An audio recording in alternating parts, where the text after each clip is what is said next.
Hello and welcome back to Halftime on the Hudson. And man, let me tell you what, feels good to be back. It's been a real long time since we've been in here again. March, in fact, actually, that's when we went home. This whole coronavirus thing started. But let me tell you what, it feels good to be back, and we have a whole new sports segment coming up for you. We got interviews. We got a new game show. We even got Maris Centerfield coming in and collabing with us. So it's all real exciting, and we're real excited about it. So stay tuned and get ready for the brand new segment of Halftime on the Hudson. As I said, welcome back. I'm Connor Kurpat. I'm Zach Musso. And let's get right into things. So the first thing we're going to talk about today is some news that came out this morning, some sad news actually. NFL legend and Bears running back, the Kansas Comet, Gale Sayers, passed away this morning. 37-31. Vikings lead. Freddie Cox kicks off. Waiting for the ball, Gale Sayers on the 4-yard line. Even though his career lasted 7 years, he was an easy selection for the first ballot Hall of Fame. Almost 5,000 career yards, 39 career touchdowns, and led the league in rush yards during 2 years of his career. He was a 4-time Pro Bowler, a 5-team, All-Pro, Rookie of the Year, 1965. Yeah, this guy had an incredible career. He's an absolute legend, a Hall of Famer. And, you know, I did some reading on him this morning. Just did some research on him because, you know, I didn't know a whole lot about him. I just knew about how good he was. And reading some articles about people talking about him that knew him, all they could say was not only was he a good player, but he was a great man. And I feel like that's all you could really ask for. And that's all my prayers go out to Gale Sayers and his family. Hopefully, I know it's going to be a hard time, but all prayers to them. Gale Sayers, an absolute legend, both on and off the field. So flipping to a weirder story. So before last game against the reigning Super Bowl champion Kansas City Chiefs, the LA Chargers quarterback Tyrod Taylor was oddly scratched with like 5 to 10 seconds before the game was supposed to start. And he actually had to be transmitted to the hospital because he was having trouble breathing. He had a cracked rib from the game against Cincinnati before, and they found out actually that he had a punctured lung, which is quite strange. And apparently the team doctor inserted the needle too far, and he actually punctured his lung. And so all these weird questions are being brought up after that. And it found out that the team doctor, Zach Schwartz, had 2 DUIs. He was raided by the DEA because he wrote 108 prescriptions for himself, malpractice lawsuits, and he lost his surgery license in 2013. A weird story. It is a real weird story. And, you know, when I first watched the Chargers game, and I saw Justin Herbert was starting, I was like, wow, they're starting him kind of early. Whatever happened with Tyrod Taylor, I mean, they must have changed their mind, figured Justin Herbert's the guy.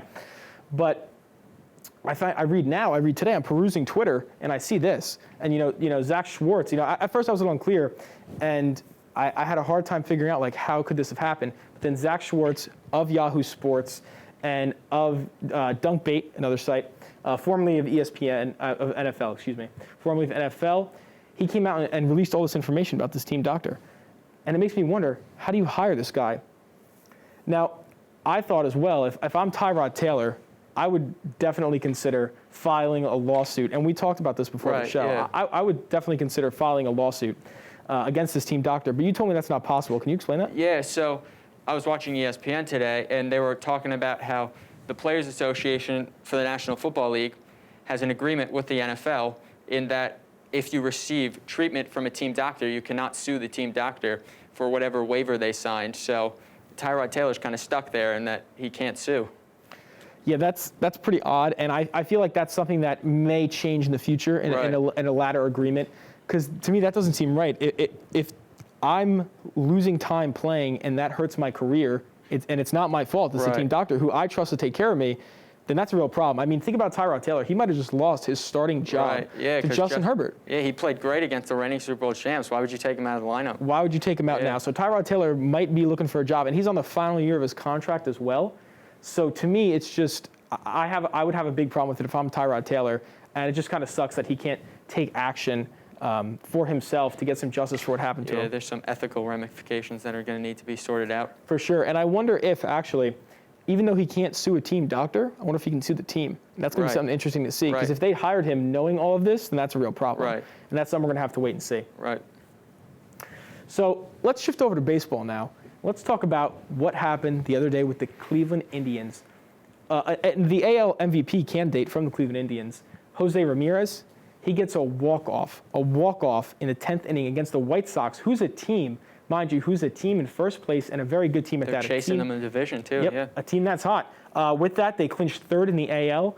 And we've seen other teams clinch as well, not just the Cleveland Indians, although that game was really impressive. There was other teams that clinched their divisions as well. For one, the Dodgers did it the other day, division champions again.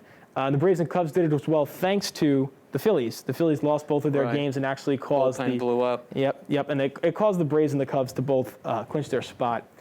And with all this talk, actually, I'm talking baseball right now. I want to ask you, Zach, who do you like the best from the AL, and who do you like best from the NL to make it to the World Series? So going into the year in the American League, the Yankees were seen as the favorite, and the Dodgers were seen as the favorite in the National League.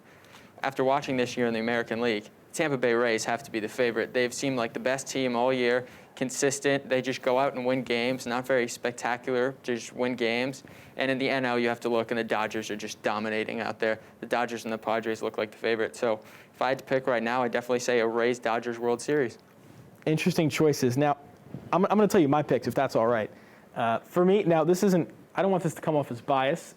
In fact, this is based off of some evidence that came out over the past few weeks, and I'll explain what I'm saying, because it probably doesn't seem clear. I'm talking about the New York Yankees. Now, I am a Yankee fan, and like I said, I don't want to sound biased here, but what I'm saying is this team is getting hot at just the right time.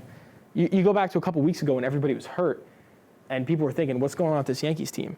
Are they even good enough to make the playoffs, right? I mean, everybody was hurt. Right. The pitching didn't look great. They were like 5-15 in a 20-game stretch. Yeah. Exactly, and people were questioning Garrett Cole. Yeah. Was that a good signing?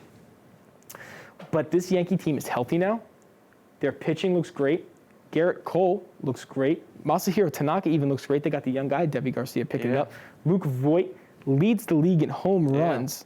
So he looks great as well. And like I said, everybody's coming back. They're only going to continue to get hot. If they stay this hot as they are now, and I know they lost a game recently, but if they stay as hot as they are now in the playoffs, I don't know if there's a team that can beat them. Yeah, and the wild playoff format this year where the first round's just best 2 out of 3, it can really spark some upsets. And, 2020 has been a wild year, so who knows what we're about to see. But who knows?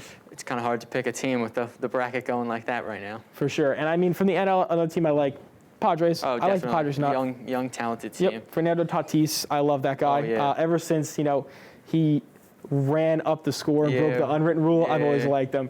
I like him a lot. He's got a lot of personality. I remember I was watching a game, and it was the Padres game, and they were actually interviewing Fernando Tatis while he was playing. It was like the coolest thing. Yeah. And he has such a good personality. I like him a lot. I'd love to see the Padres to make it somewhere. Also, bold take here, I like the Padres jerseys a lot. Padres do have some nice jerseys. They do, right? Yeah. That's what I'm saying. I like it a lot. Those fresh pinstripes now. Yeah. I like it. Yeah. So that's enough talk about the MLB, I think. Yeah. Enough talk about the MLB. Excited, though, for the playoffs. Start next week. Definitely. So now let's go to a different playoffs, the NBA playoffs. You want to take this? Sure. So the Los Angeles Lakers playing the Denver Nuggets after the Los Angeles Clippers collapse, which I'm sure we'll get to in a little bit. Yeah. But last night, the Denver Nuggets came back against the Lakers. The Lakers made a late push, but the Denver Nuggets won, and now it's a 2-1 series with the Lakers up. Nikola Jokic and Jamal Murray just beastly last night. Oh, yeah. What a duo. Jeremy Grant came out of nowhere pretty much with 26 points. Been a great player, but just erupted. And LeBron, there's not much else you can say about him. A triple-double. Tried to lead that team right back. And what do you make of the playoffs right now? Listen, the Denver Nuggets, man, I'm so excited by them. If you really think about what's happened in this series so far between the two teams, the Nuggets could really be up 2-1 right now. They could. They really only won because of Anthony Davis and that clutch shot. He channeled the Kobe energy. The defensive breakdown, too, yeah. Yep. But if you look at the Nuggets and the way they're playing, they've come back from leads. So I'm not worried right now that they're down 2-1. I don't even know if I'd be worried if they were down 3-1 just because of what they've done. Now, I know the Lakers are a different beast than the Clippers. But regardless, I think the Nuggets are a really good team, and the Lakers better watch out. They can't get lax. Yeah, I mean, Bron will do his thing. As always, he'll do his thing. Playoff mode, Bron, triple doubles all the time. Yeah. But with Jokic and Murray constantly producing, hey man, anything could happen. 2020, anything can happen. Anything could happen. And you mentioned the Clippers. You want to talk about the Clippers? Oh well, and the disappointment that they are. That was just a train wreck of a finish by Los Angeles Clippers, up 3-1 in the series and up double digits, 16 points, 3-1 in the series in the second half. That should be an easy coast to a Western Conference Finals, where they've never been. They spend all the money on Kawhi Leonard and Paul George, who playoff P was not playoff P this year. Pandemic P. Pandemic P. Kawhi was Kawhi, but he collapsed in Game 7 for a guy who's supposed to be contending with LeBron for the greatest player right now, which, no. But that was a rough finish for Kawhi. 14 points in a Game 7 for a championship caliber player. That's not good. Yeah, when you're paying a guy that much and you have him there, he's one of your big superstars. He is a superstar, and he gets you 14 points. That's disappointing in and of itself. Awful. And not to mention, Pandemic P and his whole performance throughout the bubble and through the playoffs, atrocious as well. Patrick Beverley, very overrated this postseason too. Yeah, and all he wants to do is talk. Oh, it's all talk. It's all talk. It's all talk. But Clippers, man, big disappointment, and who knows what's going to happen in the future because they traded away, 7 first-round picks They for don't Paul have a George? first-round pick through 2026. Whew. What do you do from there? You don't. You got a lot of money tied up to a lot of old veterans. You got a disgruntled team supposed to contend. Not even the best team in your town right now. It's a tough sell. For sure, yeah. As long as LeBron and Anthony Davis are in LA, it's never going to belong to the Clippers. They're in trouble. Yep, for sure. So I think that's enough for our general news discussion. What we're going to do now is I got a chance to talk to Johnny Quest of the Marist football team, just to talk to him about, how he's adjusting, how the football team is adjusting to life without football, a fall season without football, life in the pandemic. Got to talk to him about all that, and I had a fun question for him, and you'll see that. So let's cue it up. Hello, everybody. Connor Kurpat with Halftime on the Hudson. I'm joined now by Johnny Quest from the Marist football team. Johnny, how you doing? I'm good. How you doing, bro? Doing great. I'm doing great. So, John, I'm going to ask you a couple questions today about, how you're adjusting to COVID and, the football team and that they're not being in season. I'm just going to ask you a couple questions about that. First, I want to ask you, I know you're from Florida, and I know that outside of the tri-state area, anybody who came to Marist from outside that area had a quarantine. So what was that like for you? It was kind of discouraging a little bit just because everything was getting shut down, like the parks and stuff. They weren't letting us work out at the parks and things like that. But it was shut down for a relatively short time, and everything opened up pretty quick. So it wasn't too bad, but it sucked. It definitely was a big difference from before. Even with training and everyday things, it was just a difference. But yeah, probably definitely not as bad as New York. Yeah, for sure. Probably a lot to adjust to, right?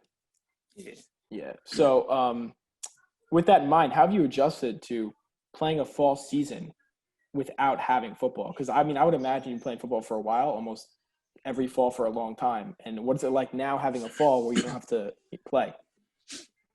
It's disappointing because everybody was so ready and working hard, especially myself. I'm just trying to get ready to have a great season, and I had some goals set for myself that I wanted accomplished by the end of the year and certain things like that. So it was kind of discouraging, but seeing how everything's moving now, it's not that bad. It's a good way for us just to get accustomed to getting back into working out with the team, and it's going pretty good. We've been doing workouts different from usual, like with resistance bands and things like that, and conditioning and pods and that stuff. It's been cool. It's been getting the work done that we need, and it hasn't been as bad as I thought it would be. That's good. That's good to hear. Can you maybe explain to me a little bit more about the training, what you guys have to do? I know you mentioned just now resistance bands, but what else? What other kind of work have you been doing? Yeah, so our workouts, they've basically been heavy on resistance bands. We've been doing upper body and lower body stuff with the resistance bands, different levels of resistance, and we're all in pods. So basically, the pods are set up based off of who you live with, typically, and we'll go in as our pods, get our workouts in, our lifts, and then we'll do conditioning or mat drills, and that's how we've been going about it so far, and we've been getting the work in that we need. So I feel pretty good about how things are moving. And they just opened up McCann, so we just got in there for the first time this week, and it's been smooth. Nice. That was pretty exciting, actually, to go from doing that small stuff. Now McCann's open. That's pretty exciting. That's got to be good. Make you feel good, right? I would think. Facts. Yeah. So Have you and the team, have you guys put any thought into the possibility of maybe playing in the spring? Because I know it's kind of up in the air right now. It's been mentioned a little bit here and there. So have you guys thought about that at all? Yeah, we actually voted against the fall season, but everybody's anticipating the spring season. From our conference, I believe it'll be conference only, but Mhm. it's been talks about that. Nothing's etched in stone, but that's the next goal. That's what we're looking forward to at this point of spring season. Nice, nice. And how do you plan to make up for this lost time now and make an impact on your team, whether it be in the spring, as long as we can have it, or the fall, whenever it's going to be? But how do you plan on making an impact on your team, making up for this lost time of not having a fall season? As a team, we've been progressing well so far. It's definitely gonna be different, being that we're losing a lot of upperclassmen and a lot of our leadership. But I've been seeing me and a couple of my other teammates that are becoming upperclassmen now. We're ready to take those leadership roles and take the necessary steps to make sure we have a successful season. So I'm excited for it. I plan to do everything I can. Just any leadership opportunities I have to give to the team, I'm willing to do it, and I have people behind me on that, and also with the same mindset as me. So I feel pretty good about the season. Nice, like a next man up mentality, right? Kind of. Exactly. Nice, nice. Johnny, now to close out, I just got two kind of fun questions for you. Okay. I know you're a Miami Heat fan, and the Heat have been doing Yeah. pretty well lately. They've been kind of surprising people, beating the Bucks and now playing the Celtics. They're up 2 games. So tell me how you feel about that. Tell me how you feel about the Heat going forward. Man, go Heat. I love the Heat. Honestly, starting the season, I wasn't sure, but the way Jimmy's been playing and he's been leading the team, I feel like the Heat can definitely go to the finals. Now, we may not win it, but we'll get there. I think we'll get there. I'm definitely excited for the Heat, though. Yeah, I'm rooting for you guys because it's kind of like an underdog thing. I love rooting for underdogs, so I'm all about the Heat right now. I hope they win it. I hope they at least make it to the finals. And then also, I know you're a Miami Dolphins fan too, which they're not doing as well, but you guys do have a future with Tua. How do you feel about that? How do you feel about having Tua? Uh, I'm happy to have Tua. At this point, we need everything we can get because it's been a rough couple years for us. So hopefully Tua, he'll get it done. He can get us some W's, but so far it's not looking good. But Yeah, he's just getting started in the NFL, so that's a big jump. But I feel like he'll adapt. And yeah, we should start winning some more games soon. Hopefully. yeah, for sure. You guys are definitely on the way up. You guys got a good coach now. Brian Flores, I think, is a really talented coach. So you guys are on the way up. Well, Yeah. well, Johnny, that's all the questions I had. Thanks so much for joining me today, and good luck with your training and the upcoming season. I hope everything goes well. All right, bro. Appreciate it. No problem. Thank you. Johnny Quest, thanks again. Best of luck to you on this upcoming season. I hope everything goes well. And yeah, thanks for talking with me. It was really great. So now we're going to jump right into our game show segment. Zach actually named it the Red Fox Rapid Fire. Here's how it works: 3 rounds, two contestants. Each contestant gets 60 seconds to state their opinion on a topic that we give them. They're going to go back and forth on it, and then at the end, me and Zach, we're going to pick the winner. So for the first time ever for the Red Fox Rapid Fire, please welcome Matt Spirio and Kyle Zigman. Guys, welcome to the show. Thank you for having us. I'm ready to get at it. Yeah, I'm ready to beat Kyle, man. Let's do it. All right, so here's the first topic. Who's in more trouble right now, the Giants or the Jets? Kyle, you want to start this off for us? Happy to. Yeah. I think it's as simple as I think it's the Jets, and I think there's a multitude of reasons I can make that case. But to me, it starts with the upper staff of that organization. I just think the way Adam Gase is running things right now is very poor, and I think you're looking at an 0-2, and this is probably the worst team in the NFL on paper. And even just today, Bradley McDougald, a safety on the team, who spent the last 3 seasons in Seattle, so he's got a winning pedigree. He's got some success in the past, and he knows how to get to the playoffs, was quoted by saying that the Jets are playing the games how they're running practices, which is slow and very poor. And just the fact that one of your own players is saying that, I think it's a concern. I think you look at this team, Sam Darnold gets no help whatsoever. I feel terrible for the kid because he gets ridiculed week in and week out. And I think the lack of talent on that team is obvious from the get-go. So the way I see it, it's the Jets. I mean, I'd be shocked if they didn't end up with the top 2 pick come next draft. All great points there for sure. I'm definitely a little weary about the Jets' future. Matt, you want to state your case? Yeah, I think it's definitely the Giants. I mean, we talked all offseason about, we're finally going to have Daniel Jones, Saquon Barkley, Evan Ingram, Sterling Shepard, Golden Tate, Darius Slayton. Everyone's going to be healthy. Suddenly, Saquon Barkley has a torn ACL. Sterling Shepard's on IR. It's only a matter of time before Evan Ingram's concussed again. We're talking about a team who, on paper, is supposed to be great, and then they got on the field for 2 games and were the lowest scoring offense in football. I mean, like, even when they did play, they sucked and they looked bad. And you have a front office headed by Dave Gettleman, who, if they end up with a top 5 pick, are they even going to want to move on from Daniel Jones? The Jets' current front office didn't draft Sam Darnold. The Giants' front office drafted Daniel Jones. Are they going to be able to admit that mistake and move on from him? And literally, are they going to pass on someone like Trevor Lawrence or Justin Fields? Not to mention that the Giants only have 1 first-rounder. The Jets have 2. And next year, the Jets have $72 worth of cap space, and the Giants have 25. The Giants, not only right now, but going forward, are toast. Listen, you both made really great arguments, and Zach, you can say what you think, but I think that I might have to give it to Kyle here. I don't know, the internal problems. It's that easy, Connor. Thank you. The internal problems with the Jets are just too strong. Adam Gase, until they get rid of him, the team's never going to get better. What do you think, though, Zach? Oh, it's absolutely the Jets. The Giants got a good nucleus going. Even though they're injured, they still got Saquon. And I'm a Daniel Jones believer. I got to give it to the Jets. So congratulations, Kyle. You won the first ever round of Red Fox Rapid Fire. So, though, let's jump right into round 2. I want to ask you guys, who has a better chance of going forward and winning the finals, the Miami Heat or the Boston Celtics? Matt, you can start this one off. Yeah, so for me, I know they're down 2-1 right now. They're honestly playing right now, but it's the Boston Celtics. They are the best defensive team in basketball and have the best collection of talent to match up with either LA or Denver. We've seen LA go cold from deep. Boston defends the perimeter better than anybody. The Lakers have gotten in these games with offensive-minded teams like Portland, Houston, Denver themselves. They've been in situations where they're not hitting, but they're playing against offensive-minded teams who also go cold. Boston loves those kind of games. They live for those defensive kind of games, and they have the talent to defend LA on the perimeter, even if they play Denver. We've seen Jamal Murray go head-to-head with so many different stars.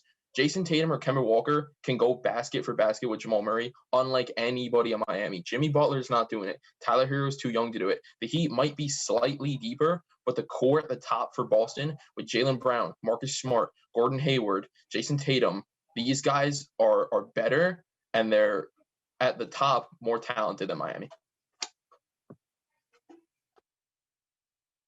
Yeah, I'm going to counter you on that, Matt. Just the way I see it, I was actually a big Celtics advocate going into the season. I thought they were going to come out of the East this year. But just ever since they've returned to the bubble, I feel like, especially with Miami's been surprising people.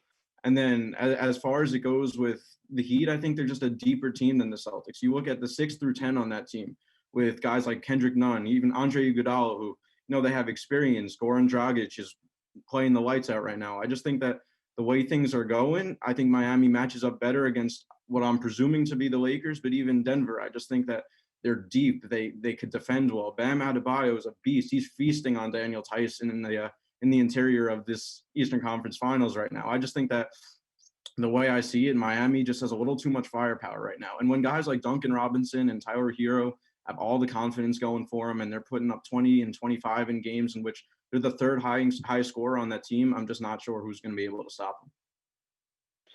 That was close. Both of you, great arguments. And the problem is both these teams are so good. It's not like the Giants and the Jets where, I don't know. I think the Giants are a little bit better, have a better future. But this is a lot harder. But you know what? As far as it goes for a more complete team who can have a better finals and maybe beat a team like the Lakers or the Nuggets, I think I'm going to have to give it to Matt. The Celtics might be the more complete team. Zach, what do you think?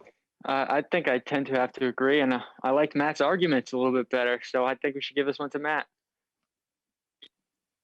So right now we got a tie. We got a tie here. First ever Red Fox Rapid Fire. We got a tie.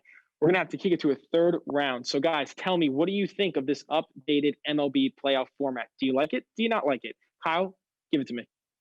I'll start off by saying I hope I don't get any more emails in this segment, as I just did in the last one, if that one might have popped in there. I'm definitely going to go. I love it. I think as a Mets fan, especially a fan of a team that has brought me misery and agony over the last 10 years of my life, I think that although right now maybe we're not contenders, I feel like it opens up the door for a lot of teams who might just be on the fringe. There's teams like the Reds this year and the Giants who are kind of a 500 team. And the way I see it, this 60 game or so season, I feel like it doesn't allow for teams to really have that opportunity to make those late season pushes for the playoffs. And I just feel like it opens up opportunities for teams who maybe started off a little slow and came into this season a little weary with everything going on. And teams like the Marlins, who, are sitting at 500 and they missed a couple weeks because of all the COVID precautions and half the team tested positive. So the way I see it, it opens up new opportunities for teams that, otherwise might not have those chances to show they're worthwhile. So I'm a big fan of it.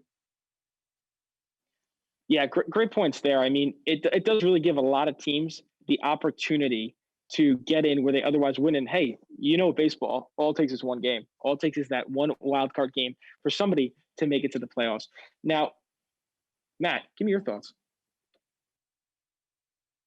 Well, I think something that makes baseball so special and something that's a characteristic of the game for a long time, I don't want to sound like an old head because I'm not, but is that in baseball, when you're all in and you're going for it, you're all in and you're going for it. And there's only a few teams who are like that. When you're adding 16 teams in the playoff, you're diluting the field and you're hurting the top teams who've shelled out big contracts, who've made big trades and have won the most. I know we love brackets and it's great. The Dodgers are the best team in baseball. They're not playing, it's not college basketball. They're playing some random 16 seed. They're still playing a team from the big leagues, not the big sky. The MLB may be running itself into a territory where suddenly big contracts aren't being shelled out because more teams can go for it without having to give that money. And it's going to be like the NFL where super teams aren't needed to win. And these big contracts are generally looked at as handicaps instead of something to really help the team. Players are going to be losing money while organizations and networks are going to be making even more. This is bad for the players and it's bad for baseball. So, Matt, I definitely like your standpoint there. I like the angle you were going for, talking about the players specifically and how it's going to affect them. But I got to be honest. That's my favorite word. I think Kyle gave the better argument. It gives more teams who otherwise wouldn't have had a chance to make the playoffs. Zach, what do you think? Well, we might have a little debate here because I'm more on Matt's side. I'm not a big fan of rewarding mediocrity. I am a fellow struggling Mets fan, like Kyle said, but I don't think teams should limp into the playoffs. Every game's supposed to matter. And so starting off bad, you should still be penalized. There's only one way to solve this, and you know that. Rock, paper, scissors right now. All right. So, Matt, Kyle, your game is going to be decided on a – is it we're going to do a best 2 or 3, or are we going to Let's just go for one. Let's just go one. I'm on Kyle. We're doing this? Matt. We're doing this? Right. We're doing rock, paper, scissors? We're doing it. Yeah, we're going to do it right now. Right. So, ready? We're doing says, right? Matt, is this happening in studio or are we doing this? I think they're doing it. Yeah. All right, ready? All right, let's go, Good Zach. luck. Rock, Paper, scissors, says, shoot. Matt, you won. 2 out of 3. No. Kyle, I'm sorry I failed you. It's okay, Kyle. I'm disappointed in myself. Kyle, you know what? In my heart, you are the winner. You're the people's champion. Thank you. I appreciate that. So, guys, thank you so much for participating in the first ever Red Fox Rapid Fire. And you know what? Hopefully, we'll see you guys on again here soon. What do you think? I'd like to be back. Anytime, anywhere, name it, I'll be there. I'll come beat Kyle on any day of the week. Sounds good to me. I don't know about that one, Chief, but we'll see. We'll see you soon. Thanks, fellas. So now what we're going to do, we have a whole new segment planned. We're actually collabing with Marist Center Field, the student-run sports publication here. So I got Mackenzie Meany from Marist Center Field to talk to us about what's going on with Marist Sports. Mackenzie, you there? Yeah, hello. How are you? Good. How you doing, Mackenzie? I'm doing good. I'm very excited. Good. So I guess I'll start just by asking you, what's going on with Marist Sports? I know there's some news with basketball. Can you explain to me? Oh yeah, absolutely, for sure. Some of the biggest news that came out this week is that Marist men's and women's basketball have announced their schedules for their upcoming season. The women are going to open up their season at home on December 12th against Niagara, and the men are going to play a day earlier, opening their season against Manhattan. But with this announcement though, everybody should get excited because college is going to start to look a little bit more normal as long as sports come back and everything goes back to plan. That's awesome. I'm super excited because I'm excited to see this women's team play again because they kind of got robbed last year. They didn't get the chance that they needed. And honestly, what the MAC pulled, making a Rider first, I didn't agree with it. I didn't think that was fair. It wasn't fair to either team, to Rider or to Marist. But I'm looking forward to seeing the women's basketball. I'm looking to see how the men's basketball improve too. So we're talking about basketball. I want to segue into, I heard one of the best basketball announcers of all time, one of the best sportscasters of all time, Bob Costas, was here. Can you tell me about that? Yes, Bob Costas kicked off the Center for Sports Communication speaker series earlier this month. He talked to students, he talked to professors, he talked to faculty, he talked to staff, anybody who was in the call. And he talked about his career of having over 50 years of experience in the sports broadcasting field and some of his favorite moments of sports that he's covered. That's awesome. I'm sure it must have been incredible to hear from him. I got to tell you what, I tuned in, and it was incredible. I did too. It was awesome hearing all those legendary stories, Bob Costas. Yeah, that was great to hear from him. So, Mackenzie, is there anything else you got to tell me today?